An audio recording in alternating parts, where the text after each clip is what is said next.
Hello, আমি অনেক দিন পরেই এক্সারসাইজ স্টার্ট করেছি। প্রায় ৫ দিন হয়ে গেছে। তো শরীরটা খুব একটা ভালো ছিল না। আজকে থেকে আবার শুরু করেছি। শুরু করলাম আর দেখলাম যে হঠাৎ করে সর্দিও লেগে গেছে। তোমরা হয়তো গলার আওয়াজটা শুনে বুঝতে পারছো।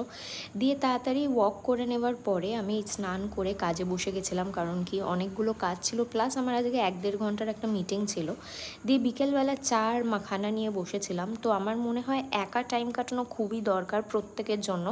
তাহলে নিজের মধ্যে অনেক কিছু ক্লিয়ার আসে, অনেক কিছু নিজের তোমরা সর্ট করতে পারবে জিনিসপত্র, যে কি ঠিক কি ভুল, আর ডিসিশনও অনেক সময় কারেক্ট নেওয়া যায়। আমি অনেক দিন ধরে করছি এই প্র্যাকটিসটা, প্লাস আমি মেডিটেশনও করি। তো আমি ডিফারেন্সটা বুঝতে পারি।